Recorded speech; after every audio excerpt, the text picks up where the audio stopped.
dalam dunia ni apa yang Allah uji, apa benda yang bukan dari Allah?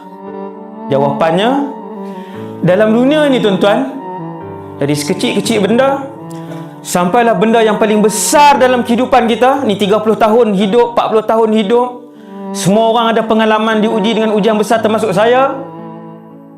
Nabi kata, sehinggalah kamu berjalan, tiba-tiba jari kamu terkena satu duri kecil saja, dia punya calar dia, itu juga ujian daripada Allah Subhanahu wa ta'ala, kata Rasulullah. Tuan-tuan, ketahuilah, kalau spek kita buka terlepas jatuh, itu juga ujian daripada Allah. Apabila manusia beriman itu sabar, maka dia mendapat markah ketika itu.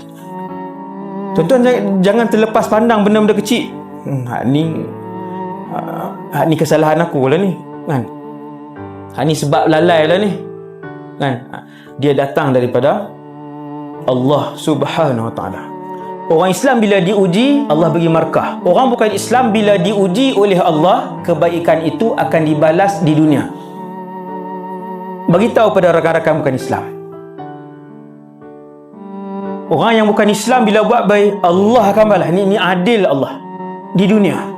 Sebab tu tuan-tuan tengok orang baik, tuan-tuan cari rakan yang non-Muslim, bila buat baik, tuan-tuan tengok kehidupan dia macam mana. Allah balas kehidupan dia. Allah balas kehidupan dia dengan kebaikan.